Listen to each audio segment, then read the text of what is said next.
Good morning, everyone. My name is Kalen Thomas. I'm a senior planner here on our transportation team. I'm just here to give you an overview of the transportation system visualization tool.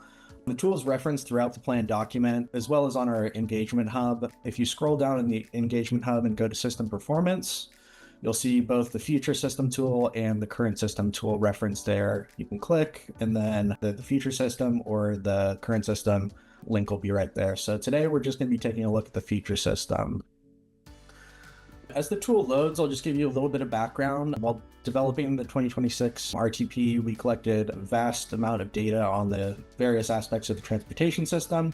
So these data sets, along with other contextual information such as demographics, the region's high injury network, these have all been compiled into this tool to really allow you kind of a sandbox environment to explore and interact with the transportation system on the ground today, as well as the future plan system in 2050. Everything that's included in the future system, included in the current system, is also in the future system. The future system just adds a few other aspects, such as the planned transportation network in 2050, the projected growth in people and jobs, future roadway congestion, as well as our planned projects and transportation investments.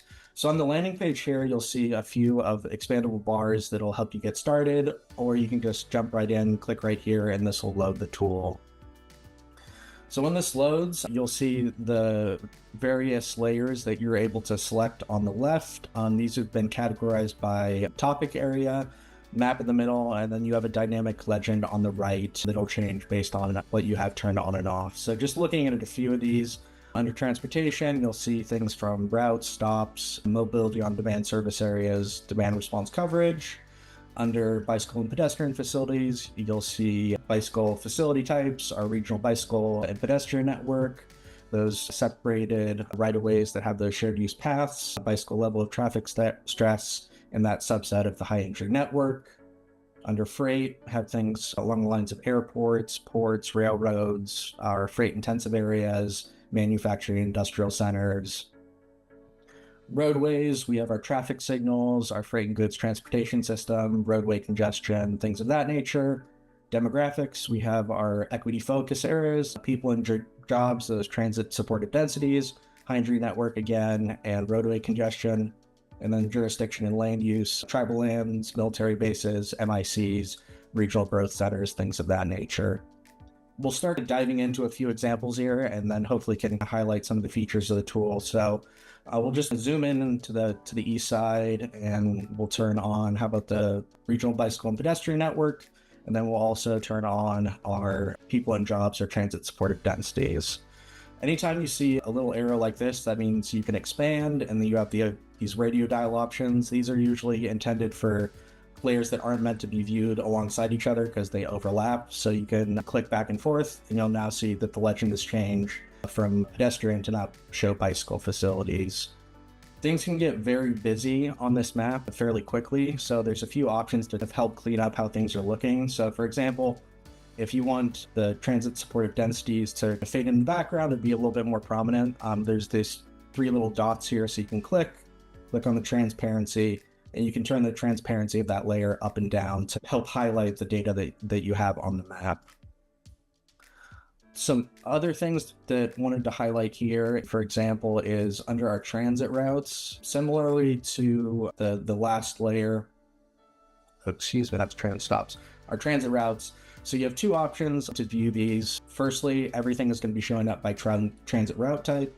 Alternatively, you can change this to service type. So instead of seeing light rail, commuter rail, things of that nature, you'll see this by the service type, so the frequency throughout the day. So high capacity transit, frequent transit, things like that.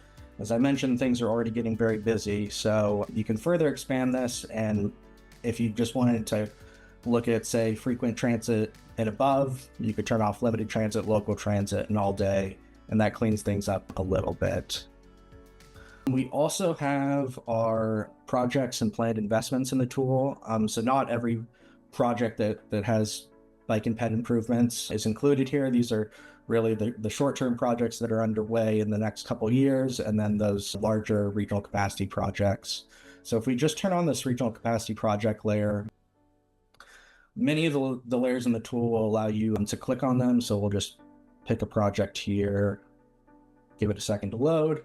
And then you can pin this to the side to make it a little bit more viewable. So this will give you a little bit more information about what this project is actually doing. So this is one of Sound Transit's link projects. It'll give you a full description, see the estimated completion year, project cost, and then also give you those plan consistency grades. So seeing how well this project aligns with the plan as a whole, and then also the subcategories here.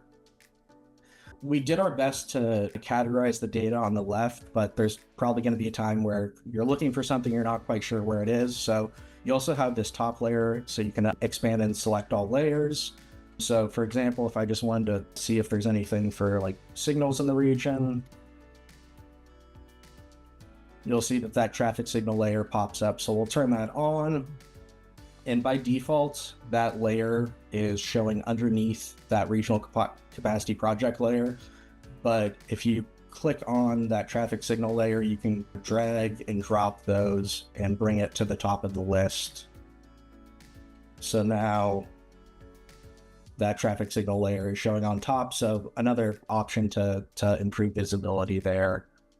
If you want to download this data yourself and explore it on your end, you can click on this data and more information, and this will take you to PSRC's data portal where you can download any of the data or navigate back to the engagement hub here.